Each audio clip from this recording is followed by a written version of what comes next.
The boy who spoke to the stars. The hum of the International Space Station was a constant companion, a quiet symphony of air filters and machinery that filled the boy's small cabin. Outside his circular window, the endless black of space glittered with the sharp light of stars. They were so close, yet impossibly far. Eli, a teenager born aboard the station, pressed his face to the cool glass, his breath fogging it slightly. He had grown up surrounded by the structured chaos of human life in orbit. Engineers troubleshooting systems, scientists whispering over experiments, and cargo drones docking and departing like clockwork.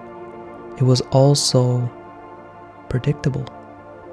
But the stars, that was where dreams lived. In the distance, the earth loomed like a sapphire marble, spinning slowly. Eli had never set foot on its soil. Instead, his days were measured by artificial gravity, carefully rationed sunlight, and the gentle sway of the station. Yet every night before sleep, he whispered to the universe, "I want to go outside." A spacewalk, untethered, weightless, free. It was all he'd ever wanted. But teenagers didn't get to spacewalk. Too dangerous, they said. Leave that to the professionals. Still, Eli dreamed. The station's corridors were a mix of cozy familiarity and unrelenting activity. The kitchen smelled faintly of coffee and dehydrated eggs, while the faintly metallic scent of the air filtration system lingered everywhere. The crew gathered for meals, their laughter and chatter bouncing off the walls of the common area. Eli liked these moments, the warmth of people together, but his mind always wandered back to the quiet stars beyond the station walls.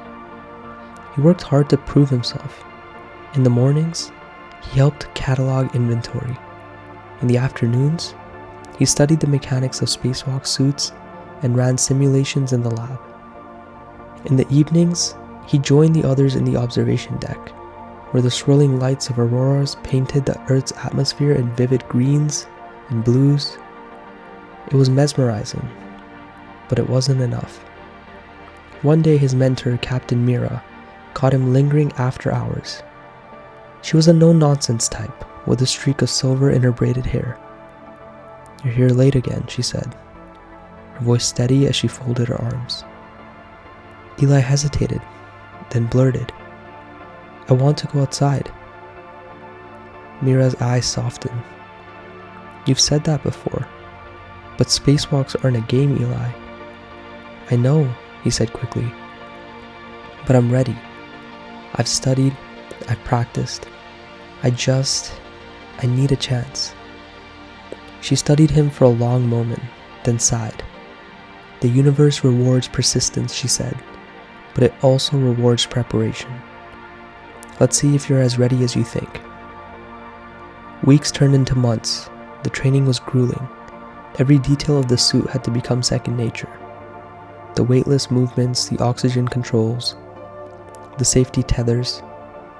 There were times Eli wanted to give up, but every night he whispered to the stars, "I'm ready." One quiet evening, Captain Mira found him staring out of the observation deck window. The station was unusually still, the usual bustle replaced by the soft hum of life support systems. She placed a hand on his shoulder. "Suit up," she said simply. Eli's heart raced as she followed her to the airlock. He barely noticed the cold bite of the suit as it sealed around him, or the methodical voice of mission control in his ear. His world narrowed to the hiss of air in his helmet and the trembling anticipation in his chest.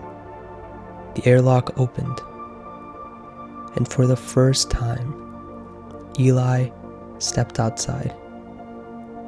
Space was silent, vast, and breathtaking. The station floated behind him, its lights a beacon of human ingenuity. Below, Earth spun in serene majesty. For a moment, Eli couldn't breathe, not from fear, but from awe. He drifted, tethered but free, the stars closer than ever. The universe felt alive, as though it were listening. "You did it," Mira's voice crackled in his ear. "Welcome to the outside." Tears pricked Eli's eyes.